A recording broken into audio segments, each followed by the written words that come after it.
Hi, so for our presentation, we're doing Red Bull. I'm Patrick Hand. I'm Andrew Michael. Okay, so, primary question here is Red Bull a beverage company or are they a media company? And I mean, the unsurprising answer is they're both. And, some ways they're primarily a media company, other ways they're a beverage company. I want to start by saying Seth Godin, the whole thesis of his book is that when it comes to a product, the device or the product itself is not simply just how well it functions or what it is or what it tastes like. It's the lie that goes with it, the story. And when it comes to Red Bull, what greater stories are there than the Red Bull social media campaigns? They got the highest jump in history with Alex Baumgartner jumping from 130,000 feet wearing a Red Bull costume.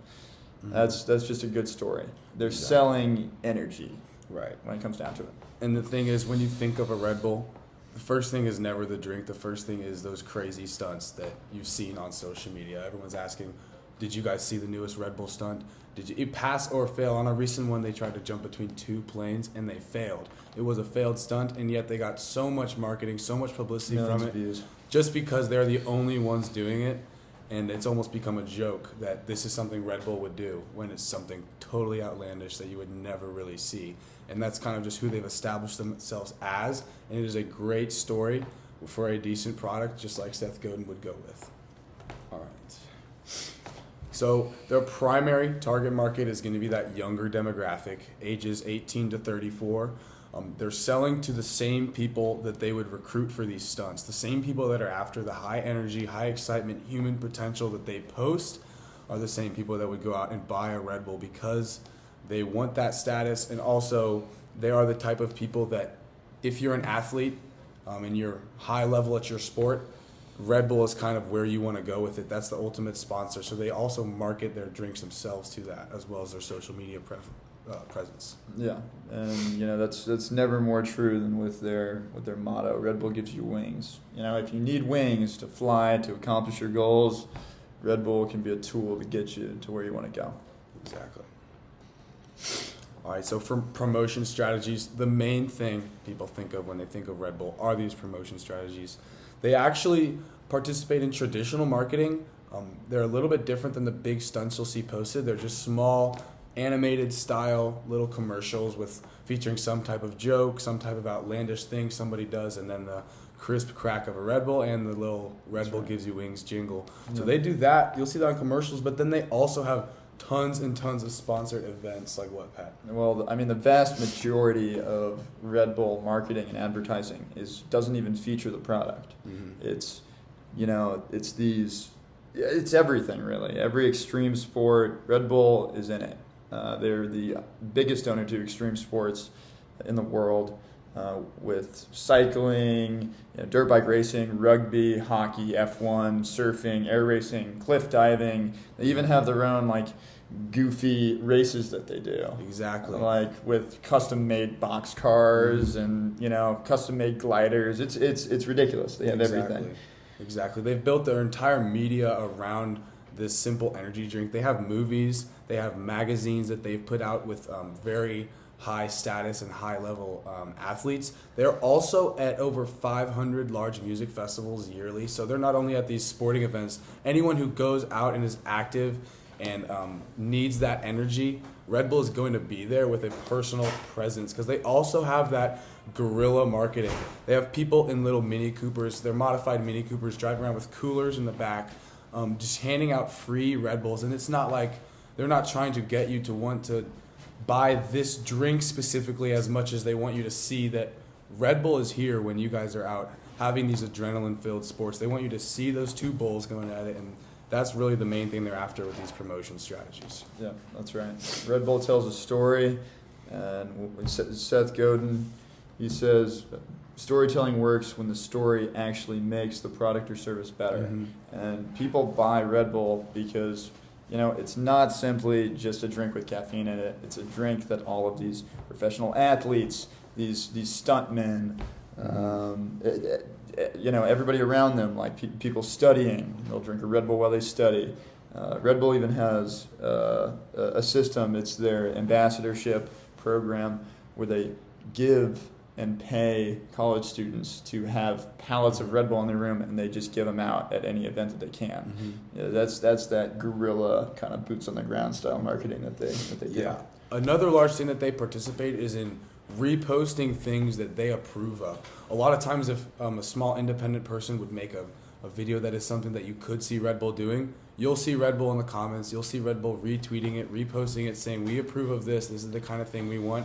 And when you see a Red Bull commenting on a third party, you're further into the vibe of Red Bull is, oh yeah, they're really just after the thrill of it. They're barely even a drink company. They just want that story to go forward as just being high energy and high performance. Yep.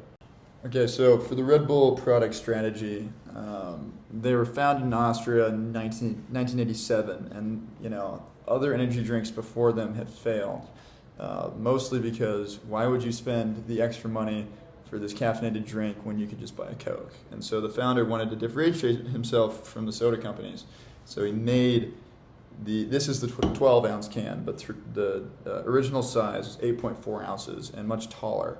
So it looks different. Therefore, in the consumer's mind, it's a different product. It's not simply a soda. Mm-hmm. And then from 1987 on until 2013, they only sold this one flavor. They were not going to be all different flavors of Coke that you can get. They only sold the one traditional Red Bull flavor, and as a statement of this works, we're different, we're new. And when you're buying that Red Bull, you're buying this brand recognition of just being high energy, high functioning. You're going to work at it, you're getting the work done, and they're very anti-lazy. They only advertise to these high functioning people who would then buy this drink. And with that, we can move on to their pricing strategy. That's right. Now, the pricing strategy is a little bit unique as it is a premium pricing strategy. So they're trying to get the top buyers. They're priced about $1 to $2 higher than competitors and substitutes, even though they do have that smaller 8.4 ounce standardized size. And the reason for that is they're relying on the customer to see that high price as a high result. I'm paying the high price, but I'm also getting this high functioning drink that will give me these high results that I'm seeing everywhere. And you will never see a Red Bull in a discounted bin. They don't make diet or discount or value Red Bulls. They only sell this one level of status and this one level of efficiency that you're really buying. That's right. And they give you multiple options, like we were saying, the different flavors. You can go zero sugar, but it's all meant to be the same quality of product. Mm-hmm. When you have a zero sugar Red Bull, you're still getting that Red Bull taste. You're not getting the kind of gross aftertaste that a lot of the drinks have, and stuff like that. I would say with the price analysis, prices they fluctuate depending on where you're at or around the globe, but generally Red Bull is the highest priced, highest quality energy drink, and they spend $3 billion on marketing. So with that, they honestly wouldn't be able to afford the marketing strategy that they have without that high price tag. Exactly. So moving on to Red Bull's distribution. Like we said, they're available at a lot of high foot traffic places like festivals and such, but you can go to any gas station, any convenience store, anything that's reputable at all, and they will most likely have Red Bulls on the shelf for you to buy. Available in 171 countries. That is an extremely high amount of countries. That means they're worldwide, they're known, and they're respected because they maintain that high price throughout their entire market.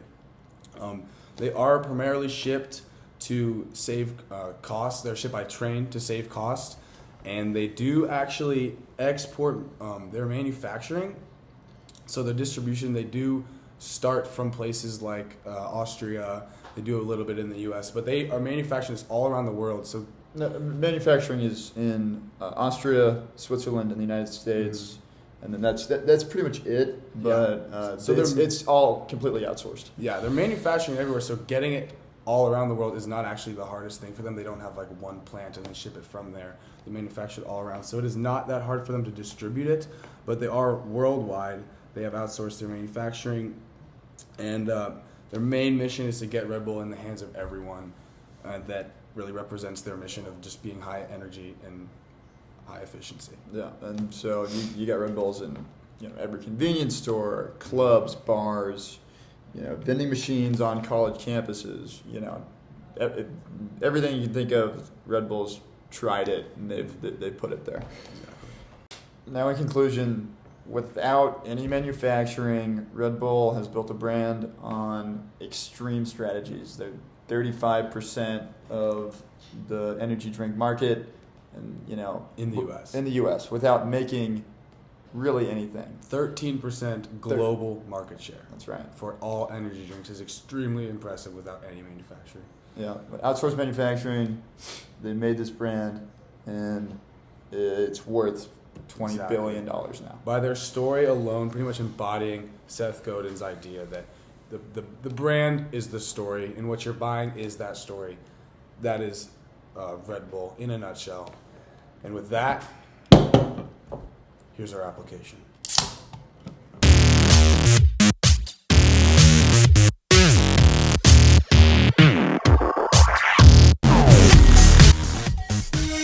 Red Bull gives you wings.